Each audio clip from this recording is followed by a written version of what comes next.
Greetings and welcome to Alfredois. Today we will be discussing the case backlog affecting the South African court system. As a point of departure, I would like to refer to Ecclesiastes chapter 8 verse 11, which states the following: "Because the sentence against an evil deed is not executed speedily, the heart of the children of men is set to do evil." This is to say that where there is a delay in justice, people are increasingly encouraged to engage in illegal activities due to the low prospects of facing punishment.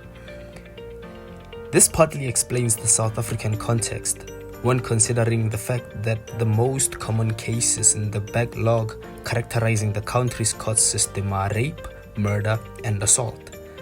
These are serious crimes, and their high rates are concerning when taking into account the legal consequences meant to accompany them. Thus, it is clear that their being extensively committed is partly because their perpetrators are aware that the justice system is unlikely to bring them to book. South Africa's court system's capacity is too little compared to the number of cases over which adjudication is needed. As a result, courts fail to deliver judgments timeously. The Auditor General of South Africa found that as of June 2024, there was a backlog of 37,838 cases. Chief among the causes of this problem is insufficient personnel in the form of judicial officers. For example, whereas 20 judges per week would be needed to achieve a lead time of 12 months or less for civil trials in the Gauteng High Court, the court can only earmark 2 to 6 judges per week. This results in a typical civil trial taking about 3 years to reach completion. Do you have a judiciary that has the capacity to respond to the number of matters that are coming before it?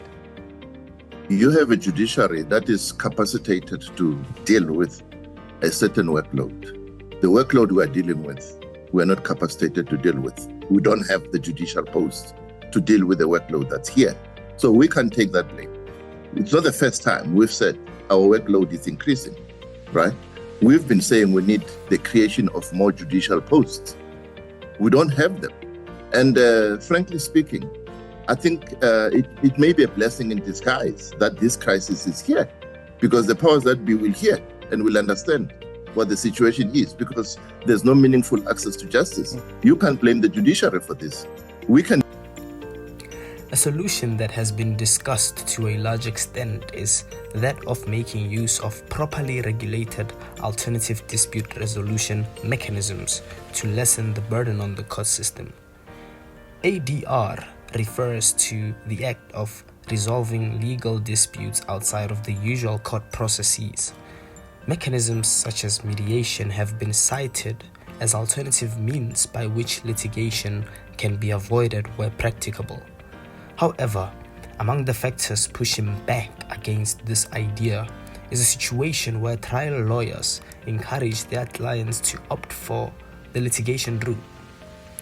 This has been reported to result from the fact that lawyers stand to make more money from taking a matter to trial rather than settling it outside of court, which is speedier. Most of the civil trial workload of the division, and that's for all other divisions nationally, is work from the road accident fund. So there's just a lot of summonses being issued in that work area. So lawyers insist on having trial dates. I suppose it works for them to have matters on trial. Why do you say that it works for them? Because it's more fees in their pockets if they are able to claim trial fees as well. I'm saying that because I've said it before. If lawyers would stop insisting on trial dates, but would focus on having their matters settled early on, like submitting their matters to mediation, it will drastically reduce the civil trial workload of all the courts in South Africa.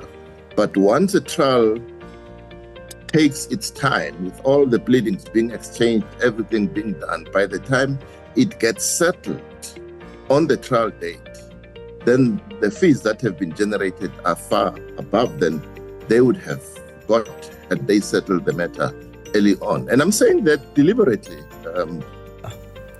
The more time spent by a legal practitioner on a matter, the higher the legal costs to be incurred by clients. This has led to a situation where High Court Rule 41A, which promotes mediation as a method for dispute resolution, has not garnered much success in achieving its aims. Other interventions that have been proposed include excluding non-judicial tasks from judges' purview of work, changing the regulatory framework to cause the seamlessness of court proceedings to be enhanced, and so forth. Given what has been discussed about our court system and its urgent need for change, what are some of the suggestions you have? Drop your comments within the comments section and let's engage. Until next time, goodbye.